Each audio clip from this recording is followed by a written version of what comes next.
안녕하세요. 이렇게 제 목소리가 여러분에게 닿을 수 있다는 것이 참으로 신기하고 감사한 밤입니다. 제 이름은 김영자, 올해로 78이 된 노인입니다. 지금 저는 서울의 한 귀퉁이 낡지만 아늑한 작은 방에 앉아 있습니다. 창문 틈으로 들어오는 바람이 조금 차갑게 느껴지는 걸 보니 어느새 가을이 깊어지려나 봅니다.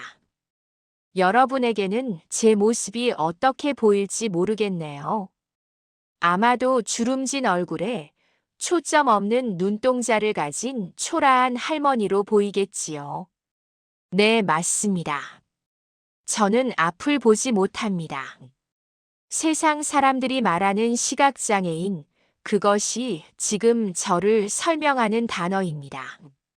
하지만 여러분, 너무 슬픈 눈으로 저를 바라보지는 말아주세요. 저는 지금 불행하지 않습니다. 오히려 제 평생을 통틀어 지금이 가장 평온하고 따뜻한 시간이라고 감히 말씀드릴 수 있습니다. 믿기지 않으시죠? 빛 한 점 들어오지 않는 어둠 속에 갇혀 사는데 어떻게 행복할 수 있냐고 물으실 겁니다. 저도 예전에는 몰랐습니다. 두 눈을 부릅뜨고 세상을 호령하던 젊은 시절의 저라면 지금의 제 모습을 보고 혀를 찼을지도 모릅니다. 저런 꼴로 사느니 차라리 죽는 게 낫지. 그렇게 오만하게 비웃었을지도 모릅니다.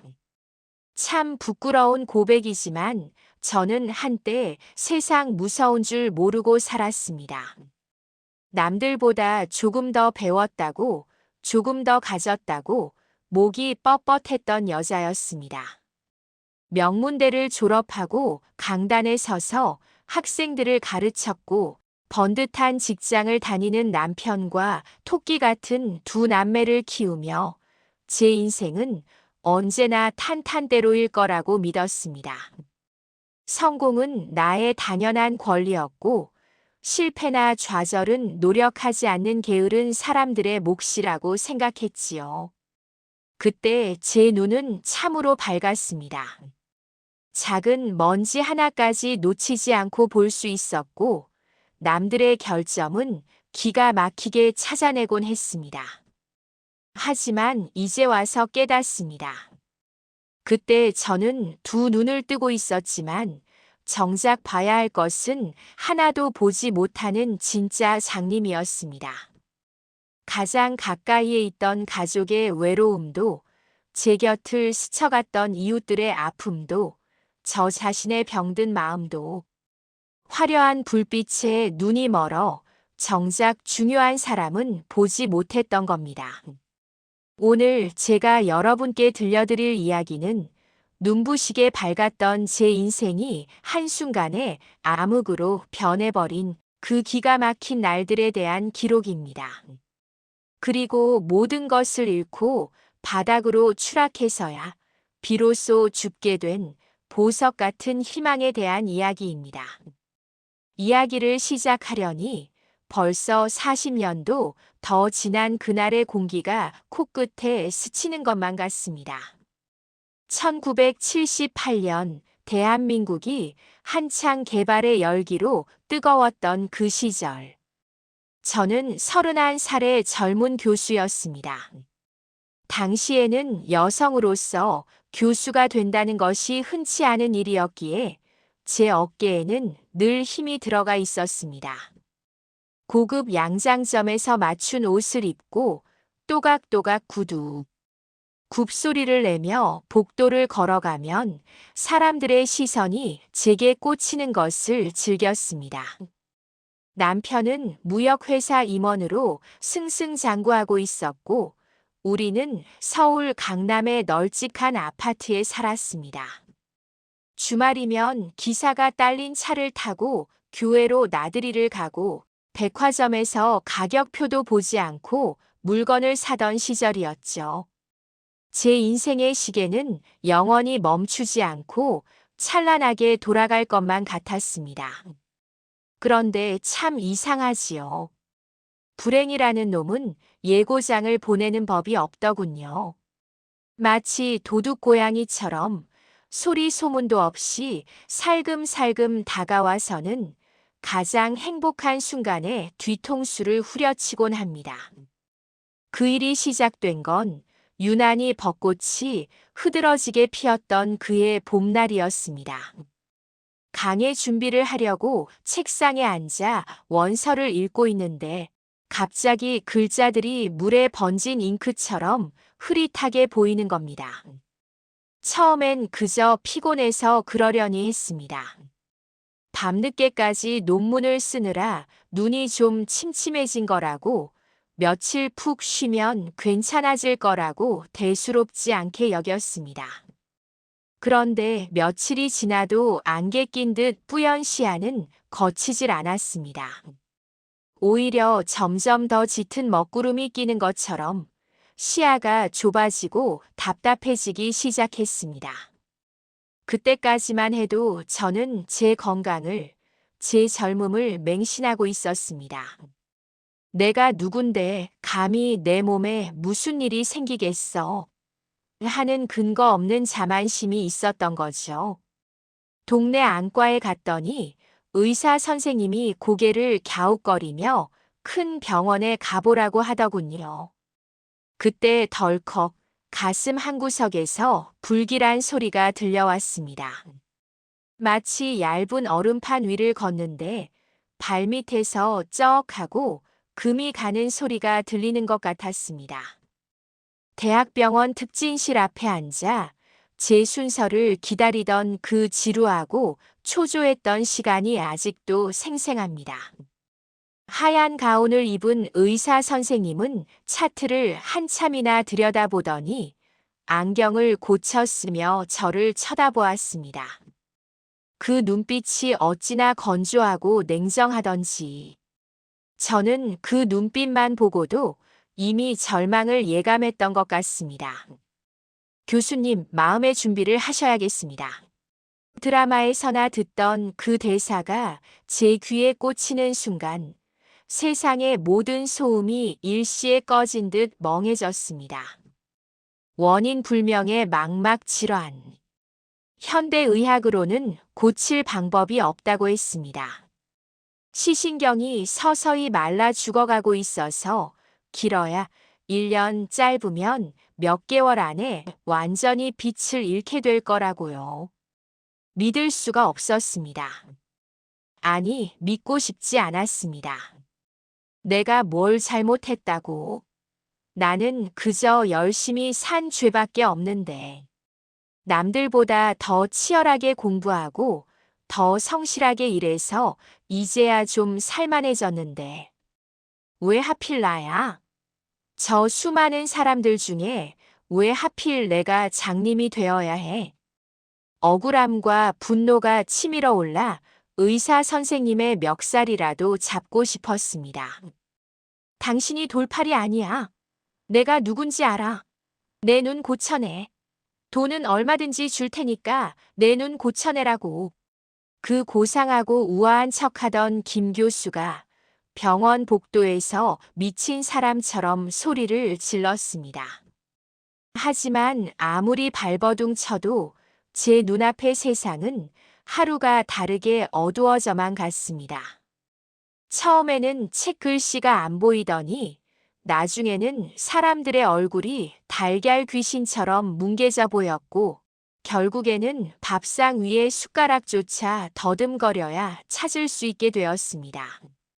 찬란했던 총천연색의 세상이 점점 흑백 영화처럼 빛발에 가다가 마침내 칠흑 같은 어둠 속으로 잠겨버리는 공포. 여러분은 상상이나 되시나요?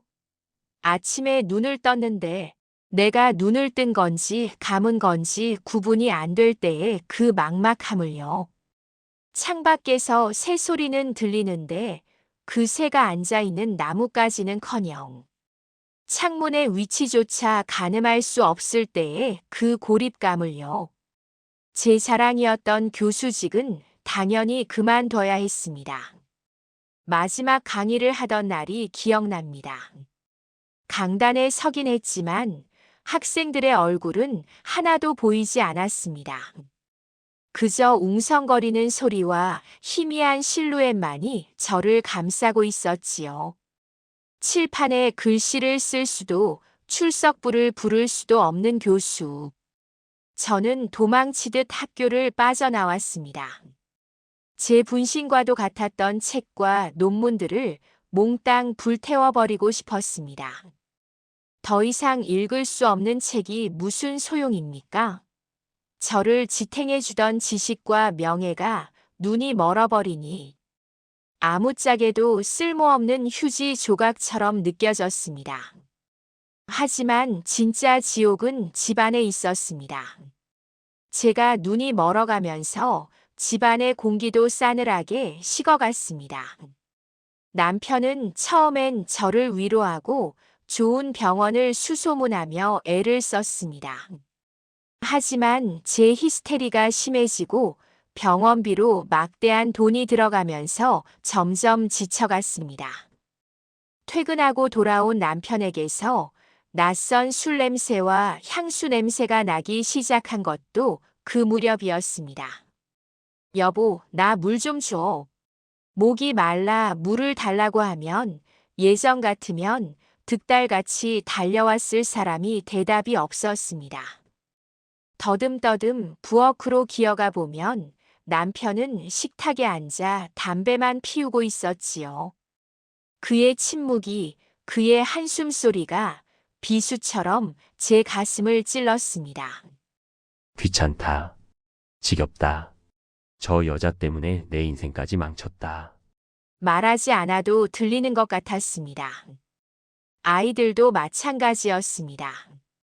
엄마가 자랑스럽다던 아이들이 창피하다며 친구들을 집에 데려오지 않기 시작했습니다. 앞이 안 보여 밥을 흘리거나 물건을 깨뜨리면 아이들의 짜증 섞인 목소리가 날아왔습니다. 엄마, 제발 가만히 좀 있어요.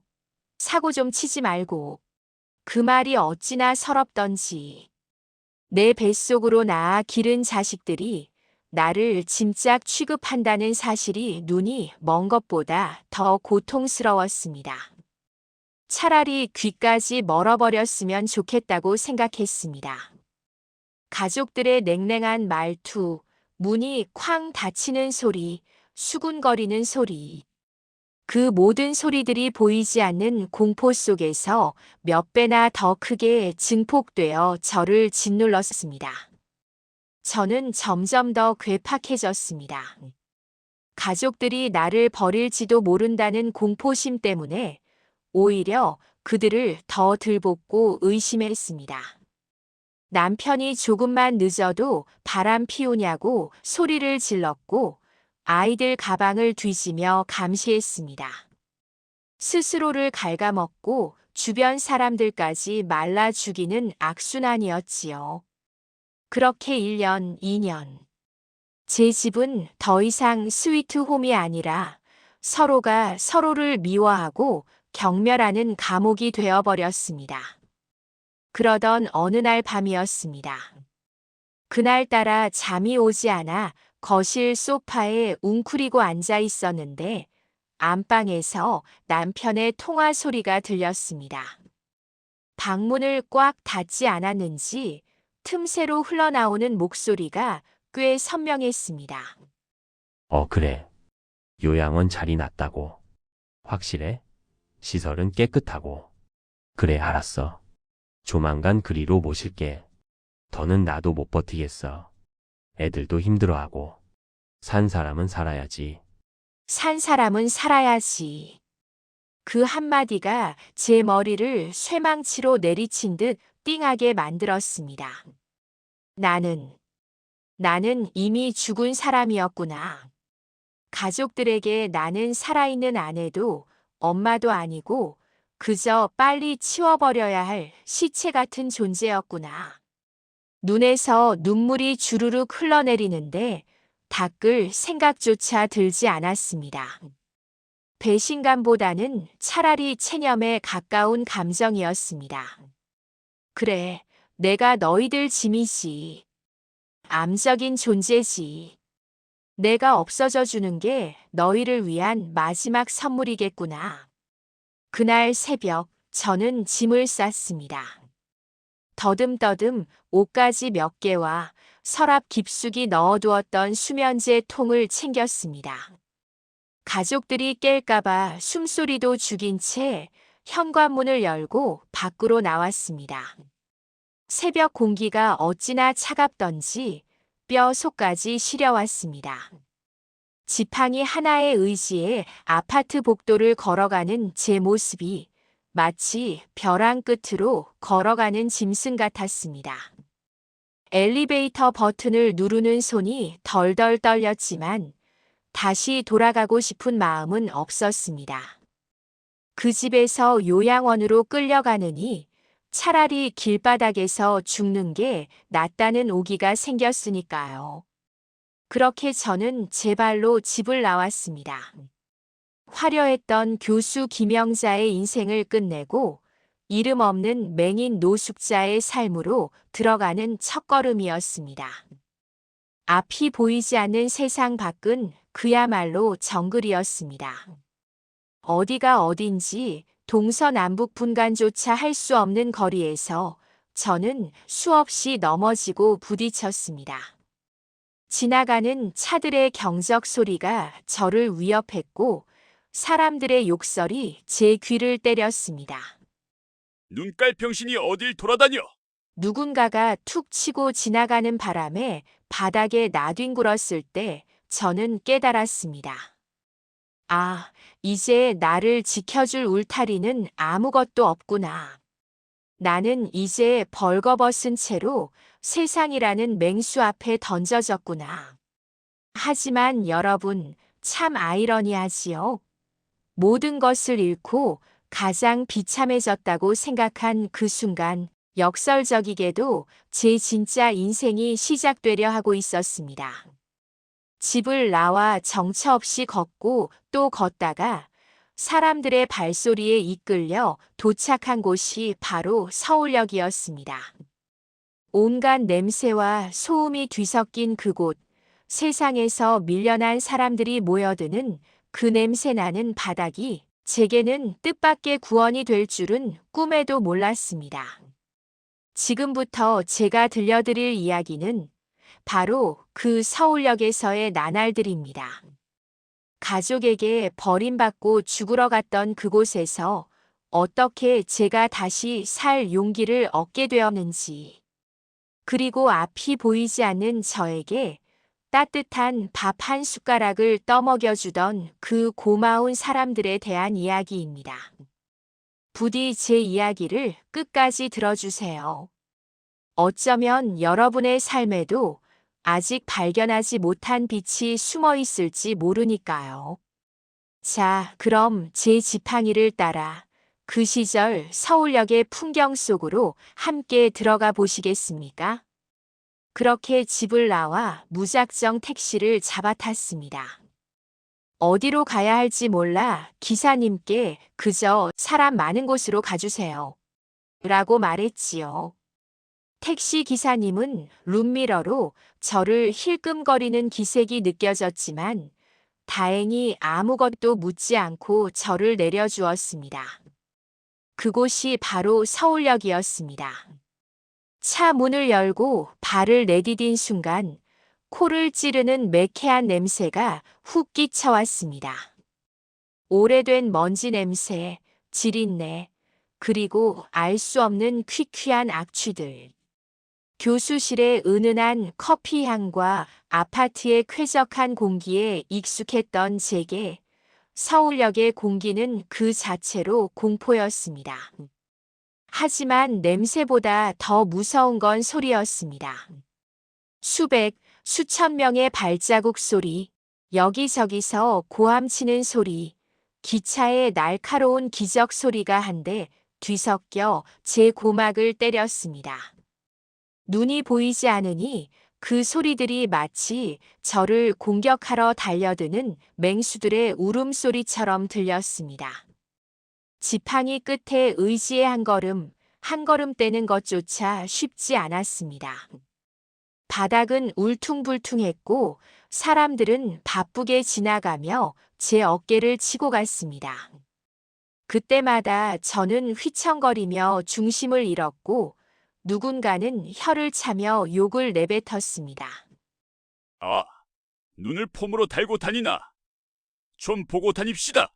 그 말이 비수처럼 가슴에 꽂혔습니다. 보고 싶어요. 나도 당신들처럼 앞을 보고 싶다고요. 속으로 수천 번을 외쳤지만 입 밖으로는 단 한마디도 나오지 않았습니다. 그저 죄인처럼 고개를 숙이고 죄송합니다. 죄송합니다. 를 연발할 뿐이었지요.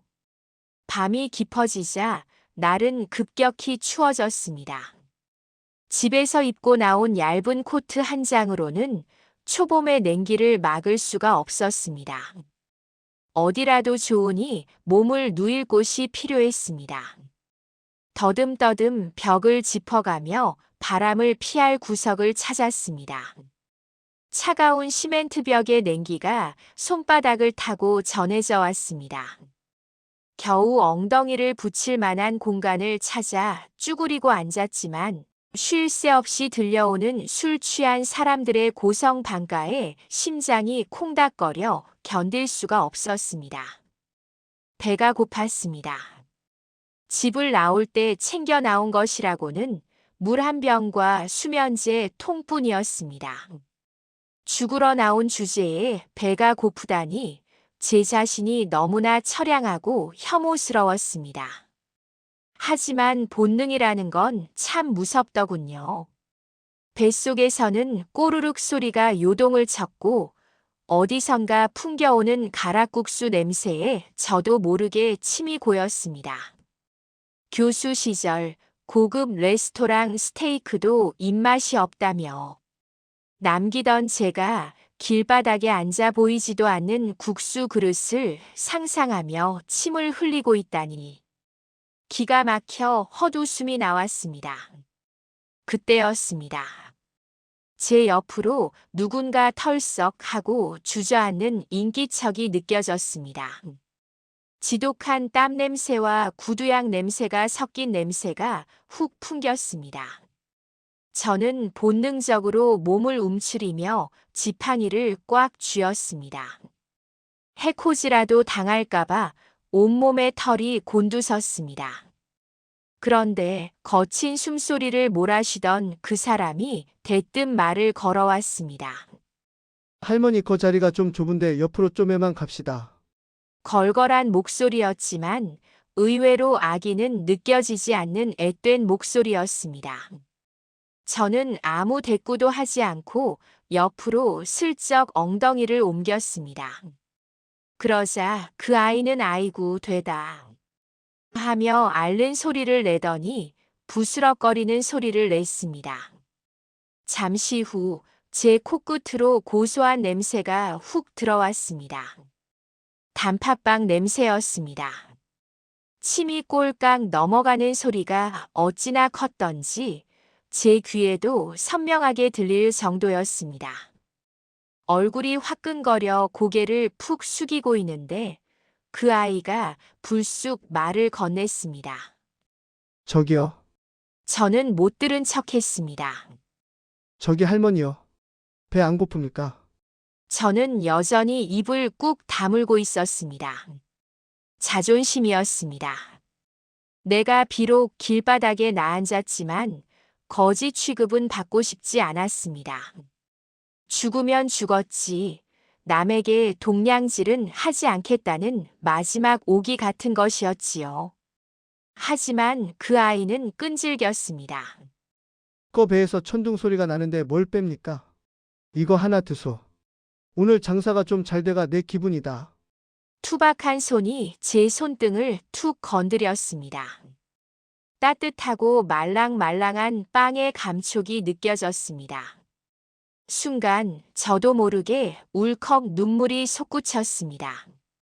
가족들도 나를 버렸는데 남편도 자식도 나를 귀찮아했는데 생전 처음 보는 냄새나고 보잘것없는 이 아이가 나에게 먹을 것을 주다니 이게 도대체 무슨 상황인가 싶어 서러움이 북받쳐 올랐습니다. 안 먹어요. 됐어요. 저는 짐짓 쌀쌀맞게 대답하며 빵을 밀어냈습니다. 하지만 아이는 물러서지 않았습니다. 아따 고집은 받아놓기라도 하소. 나중에 배 정 고프면 묻고 내 입방에 독 안 탓이여. 아이는 억지로 제 손에 빵을 쥐어주었습니다. 그리고는 우유 한 팩을 툭 하니 제 무릎 위에 올려놓더군요. 묻고 살자고 하는 짓인데 굶으면 쓰나. 내 이름은 진영인데 할머니는 어디서 왔는겨? 서울말 쓰는 거 보이 서울 사람 같은데. 진영이. 그 이름이 제 가슴에 콕 박혔습니다. 저는 빵을 손에 쥐고 한참이나 말이 없었습니다. 따뜻한 온기가 손바닥을 통해 얼어붙은 제 마음속으로 스며드는 것 같았습니다. 망설임 끝에 저는 떨리는 목소리로 물었습니다. 너는 내가 불쌍해 보이니? 진영이는 쩝쩝거리며 빵을 씹다가 무심하게 대답했습니다. 불쌍하긴요. 여기 서울역에 사연 없는 사람이 어딨다고. 다들 목구멍이 포도청이라 이러고 사는 거지. 근데 할머니는 눈이 아예 안 보이는 기요?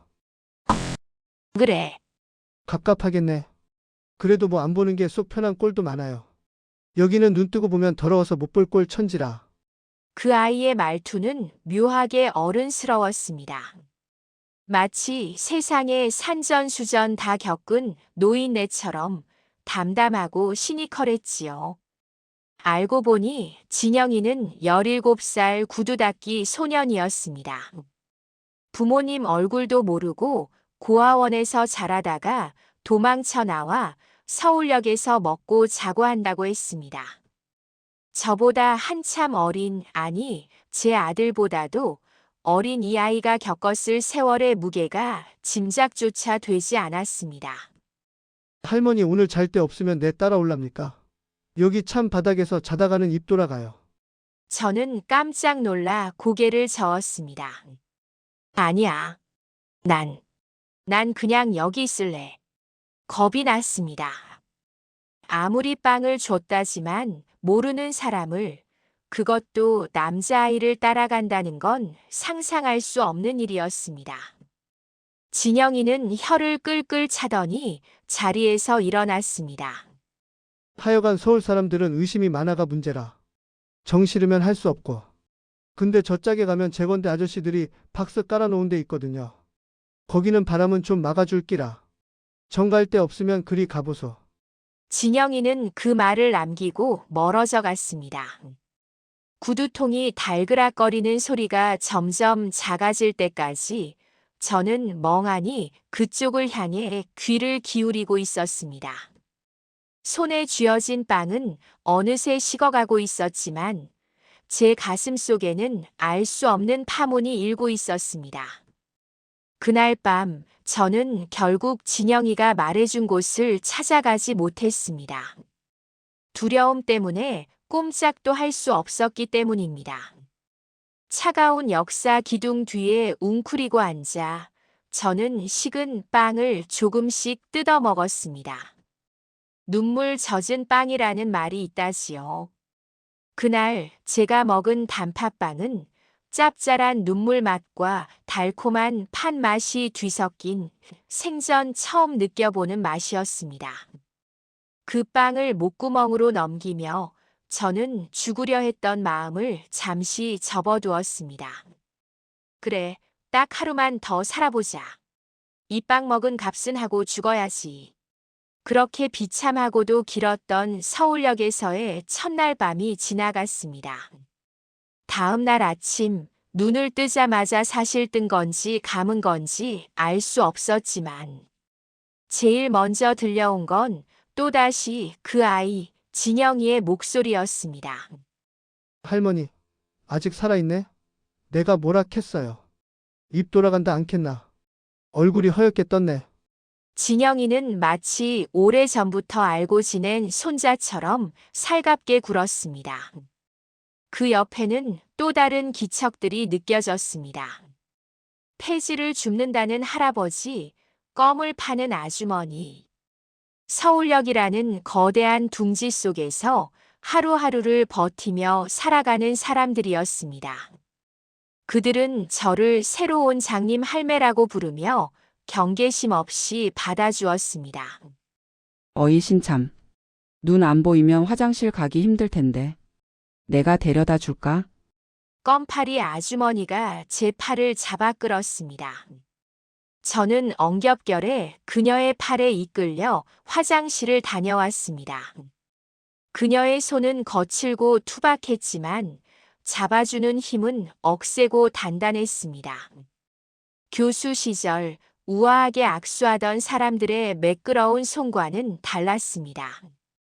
그들의 손은 차가웠지만 마음은 계산적이었고 이들의 손은 거칠었지만 온기가 있었습니다. 며칠이 지나면서 저는 조금씩 그들의 삶 속에 스며들었습니다. 진영이는 저녁이면 제게 와서 그날 있었던 일들을 미주알고주알 떠들었습니다. 어떤 손님이 구두를 닫고 돈을 안 주고 도망갔다는 둥, 역전 파출소 순경이 자기를 쫓아냈다는 둥. 저는 그저 듣기만 했습니다. 그래, 저런. 나쁜 놈이네.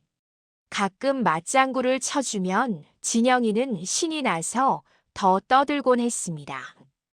제게는 가족들에게도 받아보지 못한 관심과 대화였습니다. 어느 날 진영이가 쭈뼛거리며 물었습니다. 근데 할머니는? 전에는 뭐 했는겨? 말하는 거 보면 무식한 사람은 아닌 것 같은데. 저는 잠시 망설이다가 씁쓸하게 웃으며 대답했습니다. 그냥 아이들 가르쳤어. 진짜요? 선생이었는가 보네. 와, 대단하다. 그럼 영어도 알아요?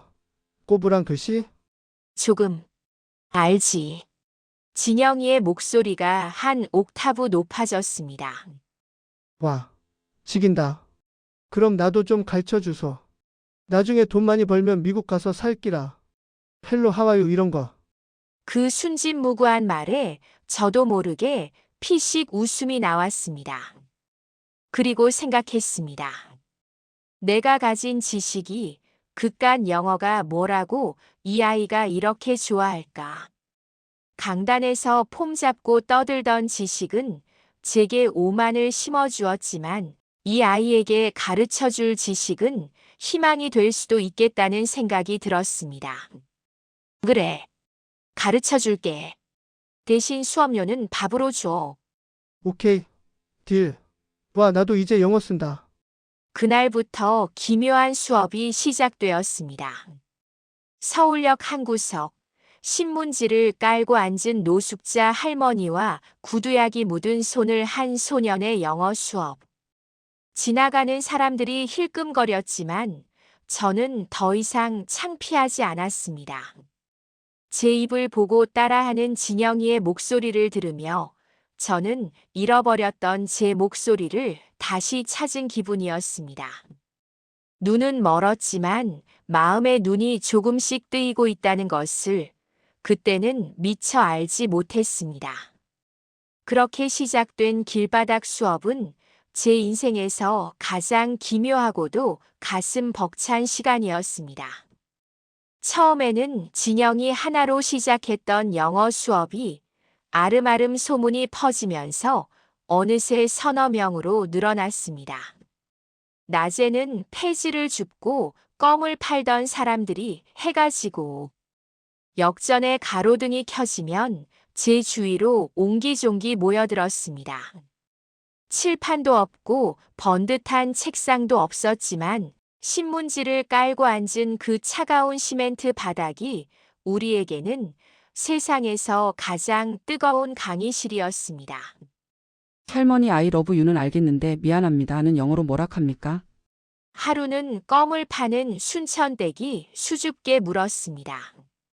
순천댁은 남편의 폭력을 피해 도망쳐 나와 고향에 두고 온 어린 딸을 그리워하며 매일 밤 눈물로 지새우던 여인이었습니다. I'm sorry. 그렇게 말하면 돼요. I'm sorry. I'm sorry. 순천댁은 그 짧은 단어를 몇 번이고 입속으로 굴렸습니다.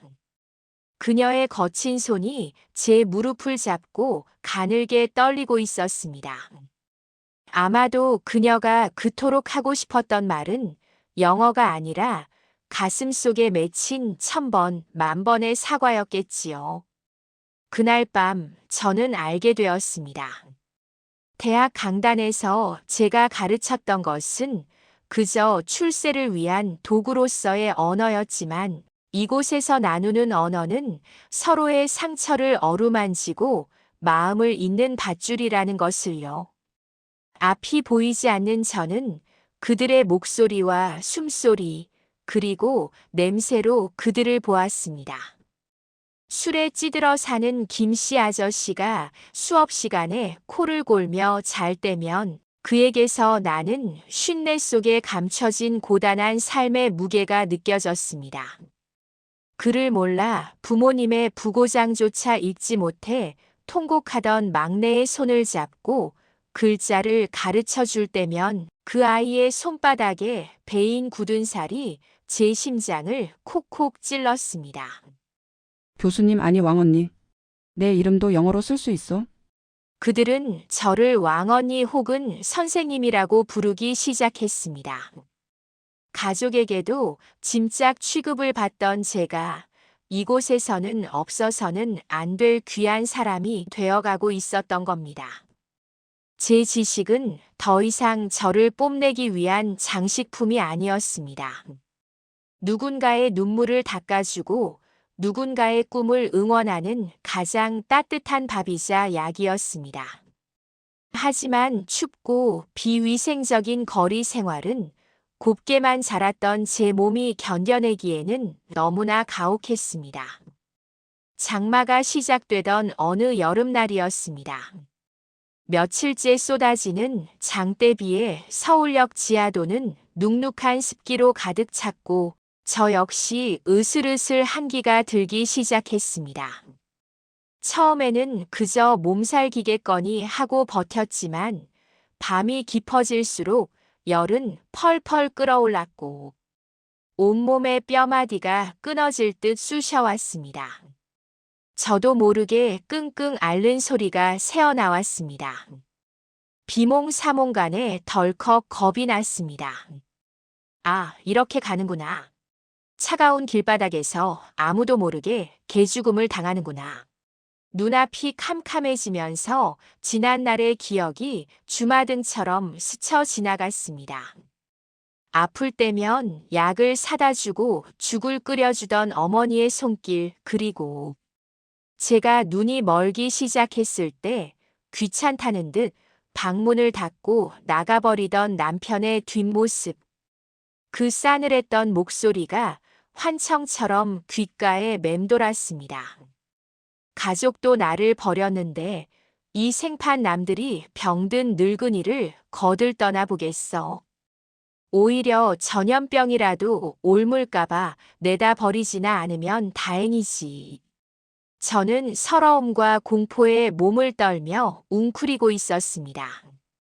그때였습니다.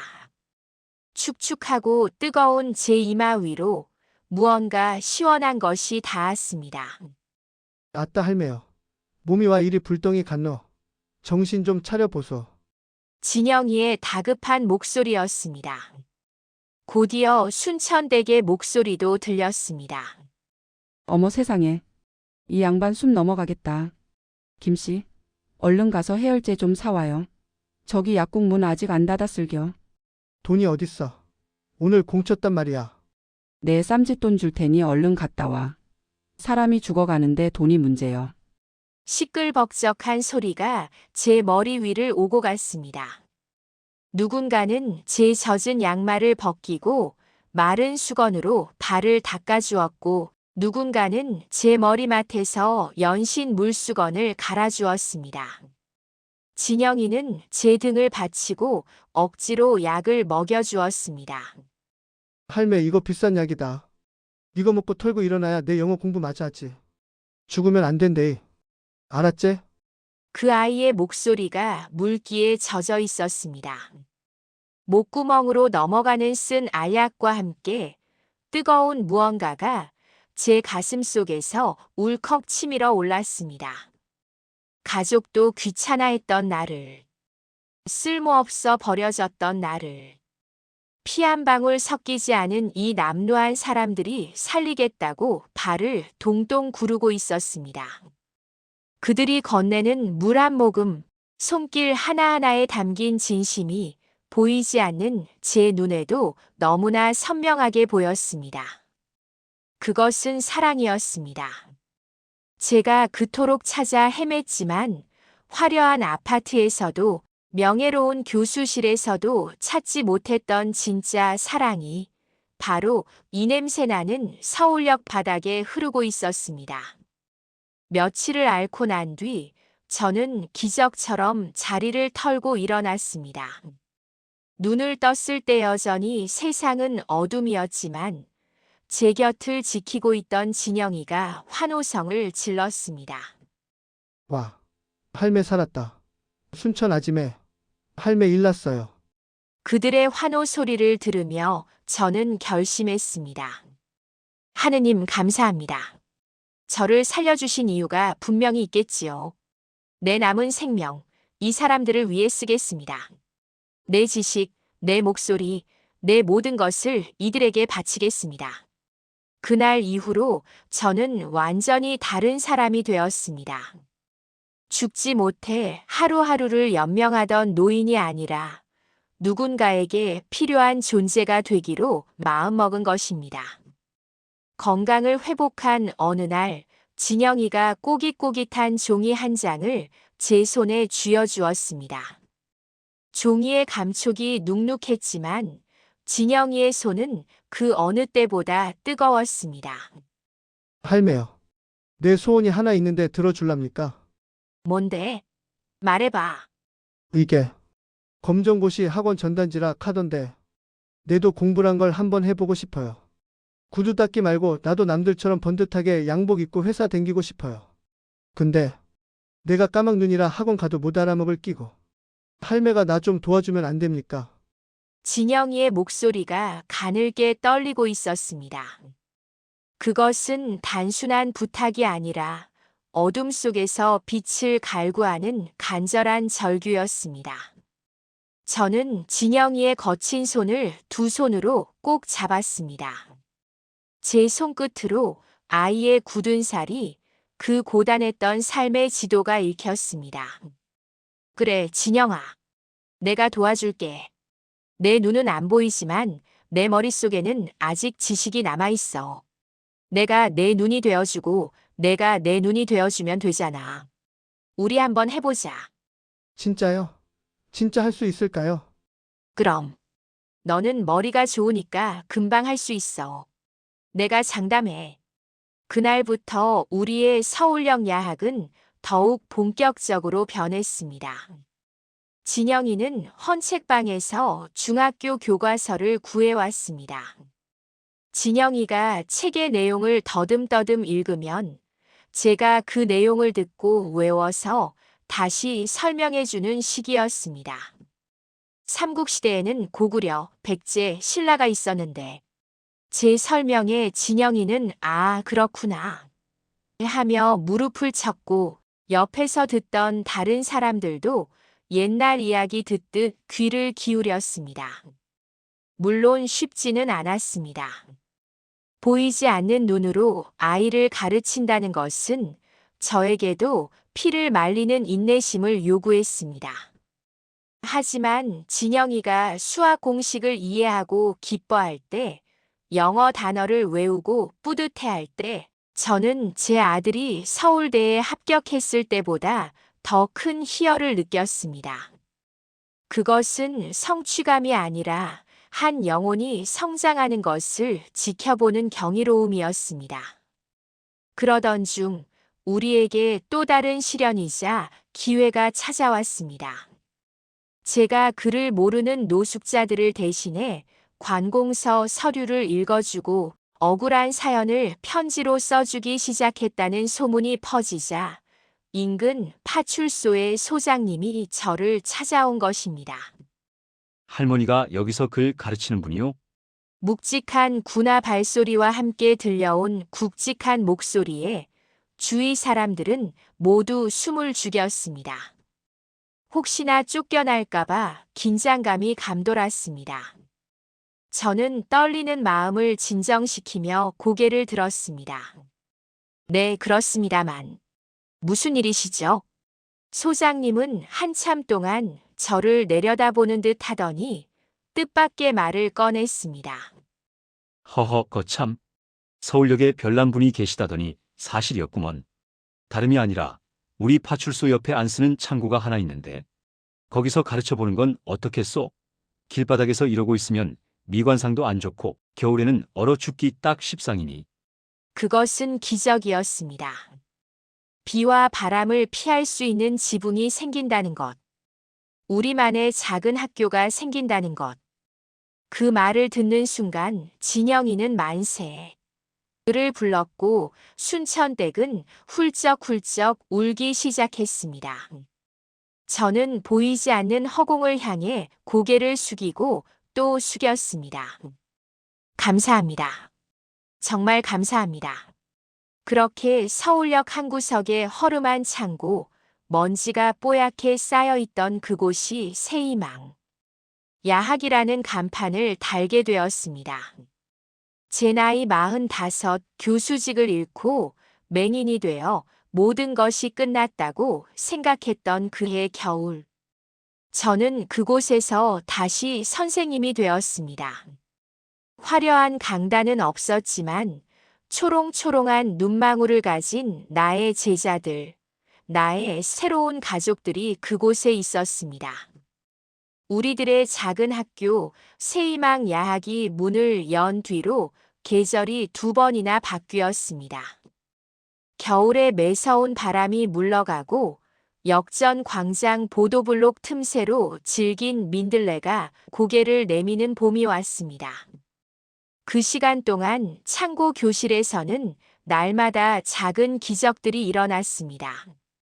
처음에는 먹고 살기도 바쁜데 공부는 무슨 놈의 공부냐며 콧방귀를 뀌던 사람들도 하나둘씩 쭈뼛거리며 문지방을 넘어왔습니다. 낮에는 남의 구두를 닦고 폐지를 줍고 좌판을 버리느라 허리가 휘도록 일하던 그들이었지만 저녁 8시가 되면 어김없이 거친 손을 씻고 연필을 쥐었습니다. 물론 쉬운 일은 아니었습니다. 평생 연필보다 쇠갈고리나 구두 소리 더 익숙했던 손가락들이었습니다. 연필심은 뚝뚝 부러지기 일쑤였고 가나다라를 쓰는 것조차 그들에게는 태산을 옮기는 것만큼이나 힘겨운 노동이었습니다. 하지만 저는 그 서툴고 투박한 소리들을 사랑했습니다. 사각사각 연필이 누런 갱지 위를 달리는 소리, 모르는 글자를 물어보며 웅얼거리는 소리, 때로는 잘 안 외워진다며 자신의 머리를 쥐어박는 소리까지도요. 그 소리들은 제게 있어 베토벤의 교향곡보다 더 아름다운 삶의 연주였습니다.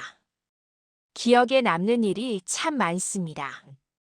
그 중에서도 예순이 넘은 김만수 씨 이야기를 안 할 수가 없네요. 김 씨는 젊은 시절 원양 어선을 탔다가 사고로 한쪽 다리를 절게 된 분이었습니다. 가족도 없이 홀로 서울역 주변을 맴돌며 술로 세월을 보내던 그야말로 희망이라는 단어와는 담을 쌓고 살던 분이었지요. 처음 제가 그를 가르쳐 드리겠다고 했을 때 그는 코웃음을 쳤습니다. 망령났소? 내일 모레 70인 늙은이가 글 배워서 뭐에 쓴다요? 술이나 한 잔 사쇼? 그랬던 그가 마음을 연 건 순천댁이 딸에게 쓴 편지를 낭독하던 날이었습니다. 삐뚤빼뚤한 글씨로 사랑하는 내 딸아, 엄마는 잘 있다. 밥 잘 챙겨 먹거라. 라고 쓴 편지를 읽으며 우리 모두가 눈물바다가 되었을 때 구석에서 말없이 듣고 있던 김 씨의 눈가가 붉어졌습니다. 다음 날 김 씨는 꼬깃꼬깃한 소주병을 판 돈으로 산 공책 한 권을 들고 맨 앞자리에 앉았습니다. 나도 이름 석자는 쓰고 죽어야지 않겠소. 저승 가서 조상님 뵐 면목이라도 챙기게. 그날부터 김 씨는 정말 무섭게 매달렸습니다. 손이 떨려 글씨가 지렁이처럼 기어가도 포기하지 않았습니다. 그리고 한 달 뒤 마침내 칠판에 자신의 이름 김만수 세 글자를 큼지막하게 써 내려갔을 때의 그 침묵과 환희를 저는 잊을 수 없습니다. 김 씨는 분필을 쥔 채 아이처럼 엉엉 울었습니다. 자신의 존재가 세상에 다시 새겨지는 순간이었으니까요. 저도 진영이도 순천댁도 함께 울었습니다. 그 눈물 속에서 저는 확신했습니다. 내가 눈이 먼 것은 어쩌면 이 사람들의 눈물을 닦아주기 위해 하느님이 예비하신 일이 아니었을까 하고요. 하지만 우리의 이 소박한 행복을 세상은 가만두지 않았습니다. 그해 가을 서울에서는 대대적인 환경 정화 운동이라는 것이 벌어졌습니다. 88 올림픽을 몇 년 앞두고 도시의 미관을 해치는 것들을 싹 쓸어버리겠다는 정부의 방침이었습니다. 그 미관을 해치는 것 안에는 쓰레기뿐만 아니라 서울역의 노숙자들도 포함되어 있었습니다. 어느 날 저녁 수업을 시작하려는데 밖에서 요란한 호루라기 소리와 고함이 들려왔습니다. 다 치워! 싹 다 걷어내! 여기 쥐새끼 한 마리도 얼씬 못하게 해! 군화 발소리가 쿵쿵거리며 우리 창고 쪽으로 다가왔습니다. 단속반이었습니다. 교실 안은 순식간에 공포에 휩싸였습니다. 순천댁은 사시나무 떨듯 떨었고 김 씨는 본능적으로 몸을 웅크렸습니다. 진영이가 벌떡 일어나 문을 막아섰지만 역부족이었습니다. 쾅 하고 문이 열리며 건장한 사내들이 들이닥쳤습니다. 뭐야 이거? 여기서 뭐 하고 있는 거야? 당장 안 나가! 그들의 고함에 교실 안의 공기가 얼어붙었습니다. 누군가가 제 팔을 잡아 끌며 선생님 숨으세요. 라고 속삭였지만 저는 피할 수 없었습니다. 아니, 피하고 싶지 않았습니다. 평생을 지식인으로 교수로 살았던 제 자존심이 그리고 무엇보다 내 새끼 같은 이 사람들을 지켜야 한다는 본능이 저를 일으켜 세웠습니다. 저는 지팡이를 짚고 천천히 일어섰습니다. 그리고 보이지 않는 그들을 향해 예전 강단에서 학생들을 호령하던 그 목소리로 또렷하게 말했습니다. 누구십니까? 남의 수업 시간에 예의도 없이 함부로 들어오는 분들이. 제 목소리가 어찌나 차갑고 단호했던지 왁자지껄하던 사내들이 일순간 조용해졌습니다. 그들 눈에는 제가 그저 꾀죄죄한 맹인 할머니로 보였을 텐데 말투에서 풍기는 기운이 예사롭지 않았던 모양입니다. 아니, 이 할망구는 또 뭐야? 여기 불법 점거하고 있는 거 몰라요? 당장 짐 싸서 나가요! 대장쯤 되어 보이는 남자가 다시 소리쳤습니다. 하지만 저는 물러서지 않았습니다. 불법 점거라니요. 우리는 여기서 정당하게 배움을 나누고 있습니다. 파출소장님께 허락도 받았고요. 당신들이 뭔데 배우고자 하는 사람들의 책상을 엎으려 합니까? 허! 이 할매가 진짜! 야! 그냥 다 끌어내! 어디서 말대꾸야! 누군가의 거친 손이 제 어깨를 잡아챘습니다. 그 순간 진영이가 우리 선생님 몸에 손 떼지 마 하고 비명을 지르며 달려들었고 순식간에 아수라장이 되었습니다. 책상이 넘어지고 비명과 욕설이 난무했습니다. 저는 바닥에 내동댕이 쳐졌습니다. 무릎이 깨지고 손바닥이 까졌지만 아픔보다 더 큰 분노가 치밀어 올랐습니다. 저는 바닥을 짚고 다시 일어섰습니다. 그리고 온 힘을 다해 소리쳤습니다. 멈추세요. 당장 멈추시오. 제 절규에 잠시 동작들이 멈췄습니다. 저는 헝클어진 머리를 쓸어 넘기며 떨리지만 힘있는 목소리로 말을 이었습니다. 나 전직 대학 교수 김영자입니다. 내 눈이 멀고 가진 것이 없어 이곳에 있지만 나도 그리고 여기 있는 이 사람들도 모두 대한민국 국민입니다. 짐승이 아니란 말입니다. 가난하다고 해서 집이 없다고 해서 배울 권리마저 뺏을 자격은 누구에게도 없습니다. 정 우리를 쫓아내겠다면 나부터 끌고 가세요. 내 시체 위를 밟고 지나가란 말입니다. 정적이 흘렀습니다.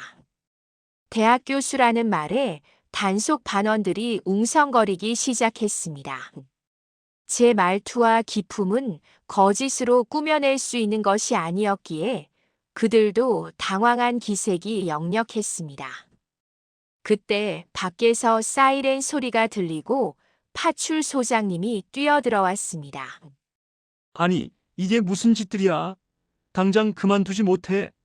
소장님의 중재로 사태는 겨우 진정되었습니다.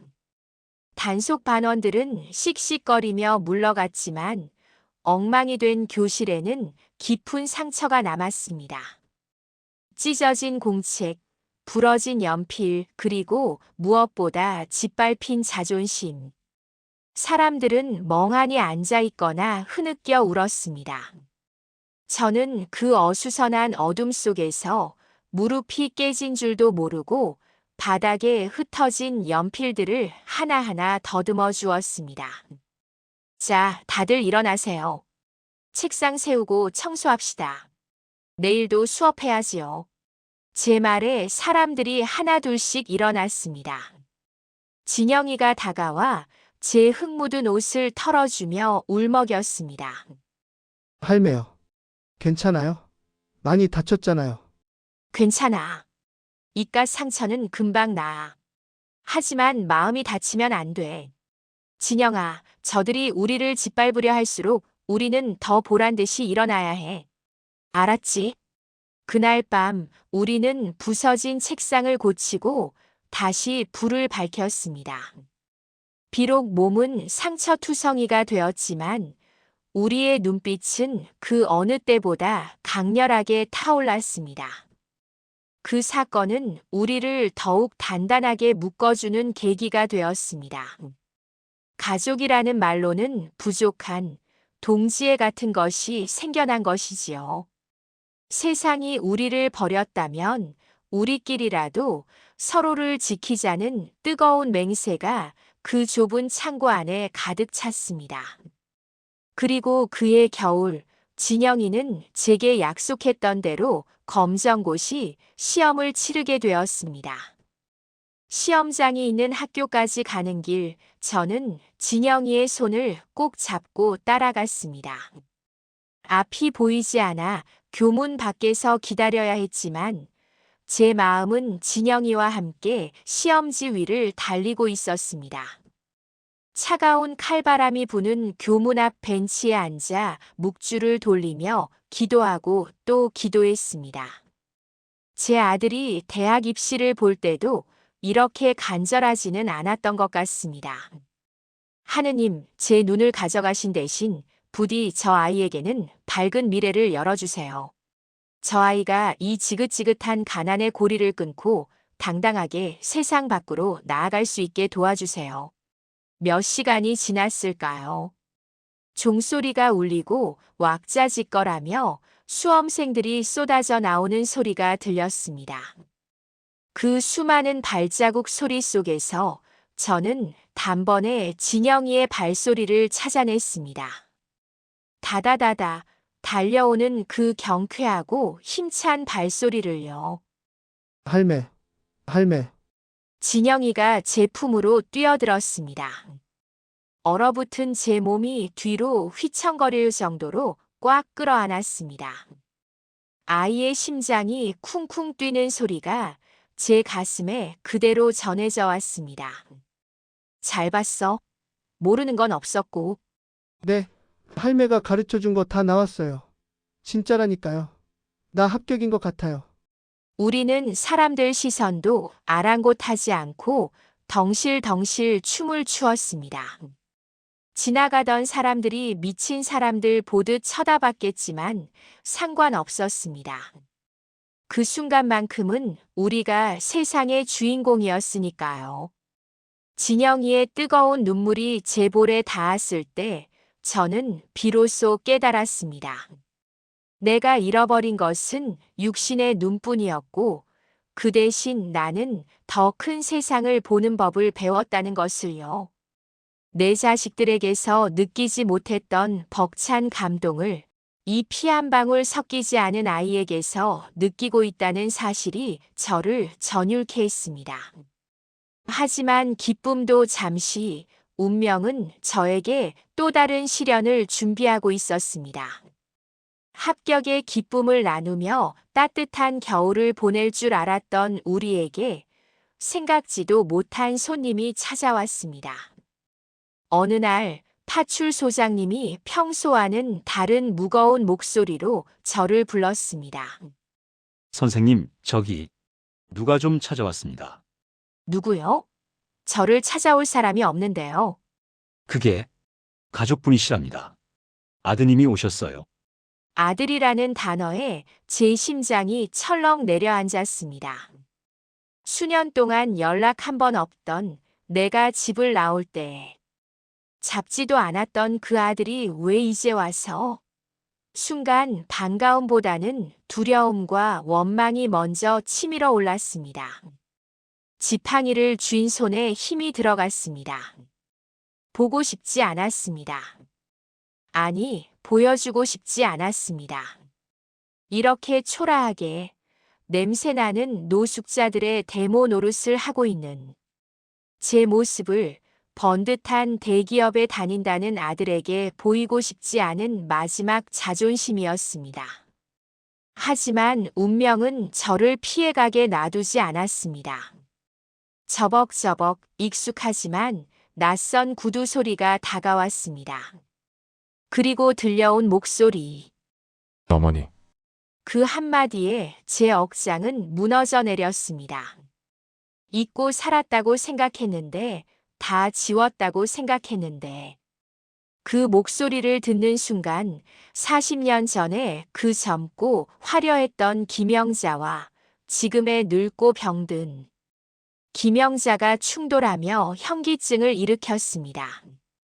어머니, 접니다. 민우예요. 민우. 내 아들 민우. 가슴 속에 묻어두었던 이름이 귀에 꽂히는 순간 40년의 세월이 단숨에 무너져 내리는 것 같았습니다. 그 아이의 목소리는 변해 있었습니다.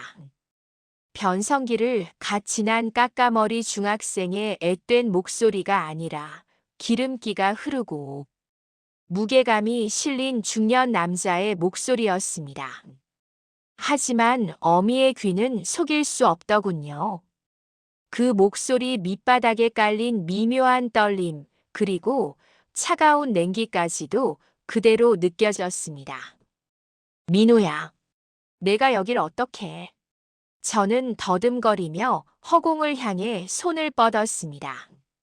내 아들의 얼굴을 한 번만 만져보고 싶었습니다. 하지만 제 손이 닿기도 전에 아들은 한 발 뒤로 물러섰습니다. 그 작은 인기척이 물러서는 구두 소리가 제 심장을 난도질했습니다. 아들은 냄새나고 초라한 맹인 노파가 자신의 몸에 손을 대는 것을 거부한 것입니다. 뻗었던 손이 갈 곳을 잃고 허공에서 바들바들 떨렸습니다. 저는 무안함을 감추려 슬그머니 손을 거두어 옷자락을 꽉 쥐었습니다. 아버지한테 들었어요. 여기 계시다고. 어머니, 도대체 왜 이러고 사시는 겁니까? 아들의 목소리에는 걱정보다는 짜증과 원망이 섞여 있었습니다. 고급 스킨 냄새가 훅 풍겼습니다. 서울역의 지린내와는 전혀 어울리지 않는 세련되고 비싼 냄새였습니다. 그 냄새가 저와 아들 사이에 건널 수 없는 강처럼 느껴졌습니다. 남 부끄럽지도 않으세요? 명색이 교수셨던 분이 이런 데서 노숙자들하고 어울려서 제 체면은 생각 안 하세요? 회사 사람들이 알까봐 제가 얼마나 조마조마한지 아십니까? 아들의 말은 비수였습니다. 살아계셔서 다행이네요. 보고 싶었어요. 그런 말을 기대한 것은 아니었지만 적어도 얼마나 고생하셨어요 라는 빈말이라도 해줄 줄 알았습니다. 하지만 아들에게 저는 살아 돌아온 어머니가 아니라 자신의 성공 가도에 흠집을 내는 오점일 뿐이었습니다. 그래서 나보고 어쩌라는 거니? 제가 가라앉은 목소리로 물었습니다. 아들은 기다렸다는 듯이 품에서 무언가를 꺼내는 소리가 들렸습니다. 시설 알아봤어요. 경기도 쪽에 아주 좋은 요양병원입니다. 톡실도 있고 간병인도 24시간 붙어요. 비용은 제가 댈 테니까 당장 정리하고 거기로 가시죠. 더 이상 저희 힘들게 하지 마시고요. 저희를 힘들게 하지 마시라. 그 한마디가 제 가슴 속에 남아있던 마지막 미련의 불씨를 꺼버렸습니다. 나는 이 아이에게 어머니가 아니라 처리해야 할 숙제였구나. 돈으로 해결해서 눈앞에서 치워버리고 싶은 짐이었구나. 순간 묘한 오기가 생겼습니다. 아니, 오기가 아니라 깨달음이었습니다. 과거의 김영자였다면 아들의 체면을 위해 혹은 그 안락한 요양원이 그리워서 아들의 손을 잡았을지도 모릅니다. 하지만 저는 이미 서울역의 김 선생님이었습니다. 진영이의 합격을 위해 함께 기도하고 순천댁의 눈물을 닦아주던 그 사람이었습니다. 저는 지팡이를 고쳐 잡고 허리를 꼿꼿이 세웠습니다. 보이지 않는 눈으로 아들이 서 있는 쪽을 똑바로 응시했습니다. 민호야, 내 걱정은 고맙다만 나는 안 간다. 네? 그게 무슨? 여기서 평생 이러고 사시겠다고요? 노망 나셨어요? 아들의 목소리가 높아졌습니다. 그래, 내 눈엔 여기가 천국이다. 너한테는 여기가 지옥 같고 쓰레기장 같겠지만 나한테는 여기가 사람 사는 곳이야. 그리고 나는 더 이상 내 체면을 위해 숨어 살아야 하는 죄인이 아니다. 나는 여기서 선생님이야. 나를 필요로 하는 사람들이 있고 내가 해야 할 일이 있어. 어머니, 고집 좀 그만 부리세요. 그깟 거지들 가르치는 게 뭐가 중요하다고 그래요. 그깟 거지들, 말 조심해라. 그 사람들은 내 가족이다. 내가 아플 때 내 곁을 지켜준 건 내 배 아파 낳은 자식이 아니라 바로 그 사람들이었어. 내가 나를 버렸을 때 나를 거둬준 것도 그 사람들이었고. 제 호통에 아들은 할 말을 잃은 듯 잠시 침묵했습니다. 거친 숨소리만 씩씩거렸습니다. 저는 한숨을 내쉬며 말을 이었습니다. 가거라. 그리고 다시는 오지 마라. 너는 내 인생을 살아. 나는 내 인생을 살 테니까. 내가 부끄러워하지 않아도 되게 나는 여기서 죽은 듯이, 아니 죽을 때까지 내 이름 석자 감추고 살 테니. 걱정 말고 가. 정말 말이 안 통하네. 마음대로 하세요. 나중에 후회하지 마시고요. 아들은 신경질적으로 바닥에 무언가를 던졌습니다. 두툼한 봉투가 바닥에 떨어지는 둔탁한 소리가 났습니다. 돈입니다. 쓰시든 버리든 마음대로 하세요.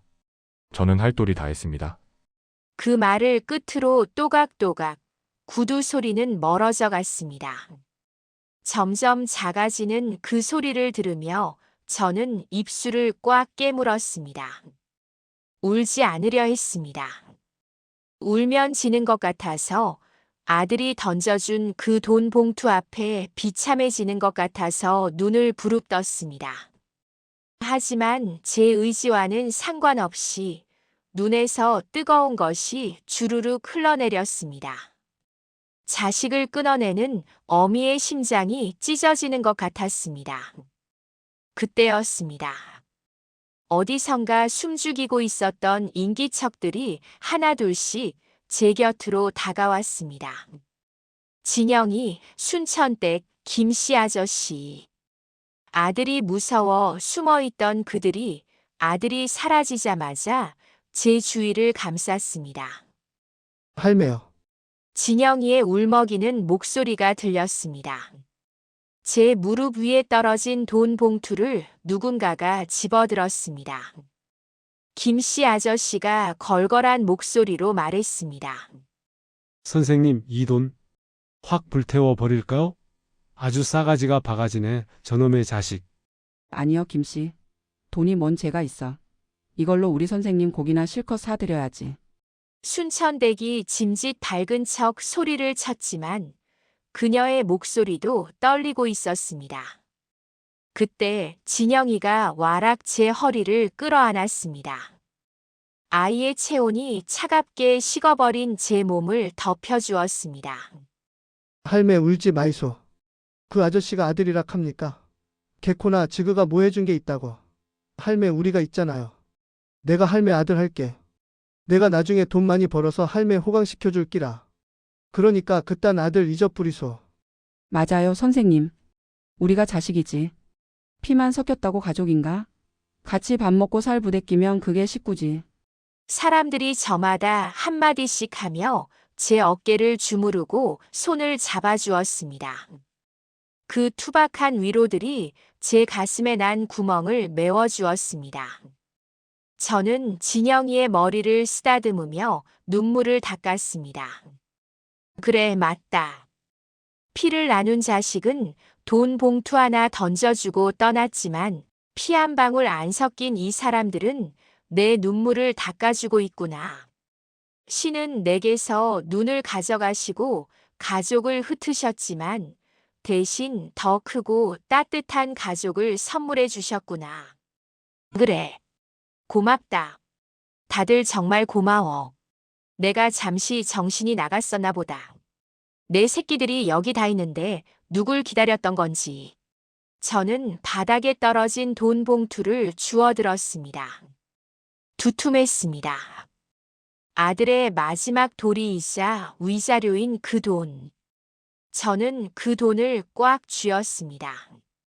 내 자존심 같아서는 당장이라도 찢어버리고 싶었지만 저는 그럴 수 없었습니다. 진영아, 내일 날 밝으면 이 돈으로 책상 좀 더 사자. 그리고 칠판도 새 거로 바꾸고. 우리 야학, 이제 좀 제대로 꾸며보자. 알았지? 제 말에 사람들이 와. 하고 환호성을 질렀습니다. 슬픔은 잠시였고 우리는 다시 웃었습니다. 그날 밤 서울역 창고 교실의 불빛은 밤새도록 꺼지지 않았습니다. 아들이 주고 간 상처 위에 우리는 희망이라는 연고를 덧바르고 있었습니다. 그렇게 세월이 흘렀습니다. 강산이 3번이나 변한다는 30여 년의 시간이 서울역의 시계탑 아래로 묵묵히 흘러갔습니다. 저도 이제는 꼬장꼬장하던 김 선생님에서 허리가 굽고 머리가 하얗게 센 왕할머니가 되었습니다. 그 긴 세월 동안 우리 세이망 야학은 참 많은 풍파를 겪었습니다. 재개발 바람이 불어 교실이 헐릴 위기에 처했을 때는 우리가 띠를 두르고 구청 앞에서 농성을 했고 IMF가 터져 노숙자가 구름대처럼 몰려들었을 때는 좁은 교실에서 서로의 체온으로 칼바람을 견뎠습니다. 수많은 사람이 이곳을 거쳐갔습니다.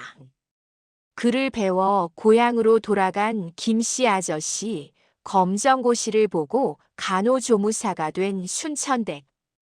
그들은 떠날 때마다 제 손을 잡고 펑펑 울며 말했습니다. 선생님은 제 인생의 등불입니다. 은혜 잊지 않고 살겠습니다. 저는 그들의 눈물을 훈장처럼 가슴에 달았습니다. 교수 시절 받았던 그 어떤 화려한 상패보다 그들의 투박한 손길과 눈물이 저에게는 더 빛나는 영광이었습니다. 그리고 제 첫 제자이자 아들인 진영이. 그 코올리게 구두 닦기 소녀는 어느새 듬직한 청년이 되어 제 곁을 지켰습니다. 진영이는 제 바람대로 검정고시를 거쳐 야간 대학에 들어갔고, 낮에는 일하고 밤에는 공부하며 치열하게 살았습니다. 할매, 나 사회복지사 될 끼라. 나처럼 배고프고 집 없는 사람들 도와주는 사람이 되고 싶다. 그 기특한 꿈을 이루기 위해 진영이는 쉼없이 달렸고, 마침내 번듯한 복지재단의 팀장이 되었습니다. 제가 일흔이 되던 해 잊지 못할 사건이 있었습니다. 어느 날 진영이가 웬 참한 아가씨를 데리고 저를 찾아왔습니다. 수줍게 인사하는 아가씨의 목소리가 참 고왔습니다. 진영이는 제 손을 꼭 잡고 말했습니다. 할매, 인사하소. 내 색시다. 우리 결혼한다. 그 말을 듣는 순간 가슴이 벅차올라 아무 말도 할 수가 없었습니다. 부모도 없이 구두약 냄새에 절어 살던 아이가 이렇게 훌륭하게 자라 가정을 꾸리다니. 장님이 된 내가 이 기적 같은 순간을 함께할 수 있다니. 저는 떨리는 손으로 아가씨의 얼굴을 더듬으며 축복해 주었습니다. 고맙다. 우리 진영이 선택해줘서 정말 고맙다. 복 받을 거야, 정말. 그리고 결혼식 날이 다가왔습니다. 진영이는 며칠 전부터 저에게 신신당부했습니다. 할매, 그날 꼭 한복 곱게 차려입고 와야 된대. 내가 제일 비싼 걸로 맞춰놨으니까. 저는 그저 하객석 구석에 앉아 조용히 축하만 해줄 생각이었습니다. 초라한 맹인 할머니가 번듯한 예식장에, 그것도 혼주석에 앉는다는 건 가당치도 않다고 생각했으니까요. 예식 당일 곱게 화장을 하고 한복을 입은 저를 진영이가 부축했습니다. 식장 안은 하객들의 웅성거림과 경쾌한 음악 소리로 가득 찼습니다. 저는 진영이의 손을 놓고 하객석으로 가려 했습니다. 그런데 진영이가 제 손을 꽉 잡고 놓아주지 않았습니다. 어머니 어디 가십니까? 저기 앉으셔야죠. 어머니라니? 진영아, 나는. 제 어머니는 여기 계신 김영자 씨 한 분뿐입니다. 저를 낳아준 부모님은 얼굴도 모르지만 저를 사람답게 키워준 분은 당신이시잖아요. 제발 제 혼주석에 앉아주세요. 그게 제 소원입니다. 진영이의 목소리가 물기에 젖어 있었습니다.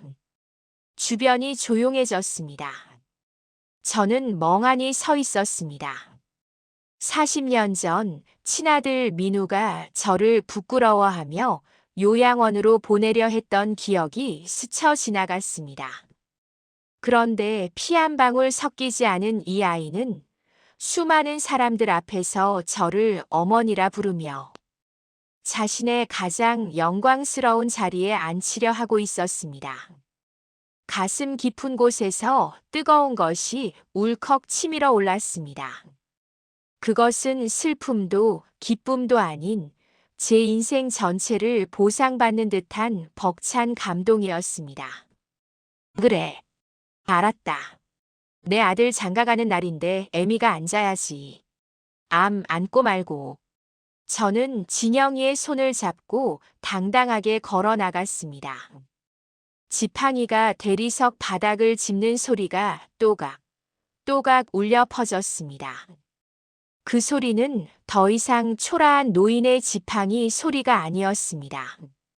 세상의 편견과 시련을 이겨낸 승리자의 행진곡이었습니다.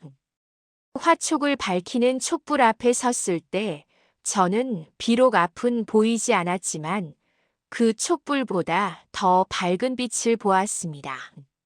하객들의 힘찬 박수 소리, 주례 선생님의 축복 섞인 말씀, 그리고 내 아들 진영이와 며느리의 행복한 숨소리. 그 모든 것이 빛이 되어 제 어두운 눈 속으로 쏟아져 들어왔습니다. 혼주석에 앉아 아들의 절을 받으며 저는 속으로 친아들 민우에게 작별을 고했습니다. 민우야, 보아라. 너는 나를 버렸지만 나는 더 훌륭한 아들을 얻었다. 너는 나를 부끄러워했지만 이 아이는 나를 자랑스러워한다. 나는 이제야 비로소 진짜 엄마가 되었다. 40년 묵은 응어리가 눈 녹듯 사라지고 그 자리에 평온한 행복이 차올랐습니다. 결혼식이 끝나고 패백을 드릴 때 며느리가 제 품에 안겨왔습니다. 어머님, 저 진영 씨랑 잘 살게요. 건강하게 오래오래 저희 곁에 있어주세요. 따뜻한 체온이 전해져 왔습니다. 저는 며느리의 등을 토닥이며 생각했습니다. 신은 참 공평하시구나. 가장 소중한 것을 잃은 자에게는 반드시 그보다 더 귀한 것을 채워주시는구나. 내가 만약 눈이 멀지 않았다면, 교수의 명예를 지키며 살았다면, 과연 이런 벅찬 사랑을 알 수 있었을까? 아마 평생 껍데기뿐인 행복을 쫓으며 가식적인 관계 속에서 외롭게 늙어갔을 것입니다. 그날 이후로 저는 더 이상 불쌍한 맹인 할머니가 아니었습니다. 복지재단 이사장의 어머니이자 서울역 거리의 스승, 그리고 수많은 이웃의 든든한 버팀목이 되었습니다. 진영이는 약속대로 저를 지극정성으로 모셨습니다. 손주들이 태어나고 그 아이들이 제 무릎에서 재롱을 부리는 소리를 들으며 저는 매일매일이 꿈만 같았습니다. 할머니, 옛날 이야기 해주세요. 아이들의 맑은 목소리를 들으며 옛날 이야기를 해줄 때면 제가 겪었던 그 모진, 고생담조차 아름다운 동화가 되어 흘러나왔습니다. 물론 늙고 병든 육신은 어쩔 수 없더군요. 이른을 넘기면서 귀도 조금씩 어두워지고 관절 마디마디가 쑤셔오기 시작했습니다. 하지만 육체가 쇠락할수록 제 영혼은 더욱 투명해지는 것을 느낍니다. 젊은 시절 두 눈으로 세상을 볼 때는 보이지 않던 것들이 이제는 너무나 선명하게 보입니다. 사람의 마음, 진실한 사랑, 그리고 삶의 진정한 가치 같은 것들 말입니다.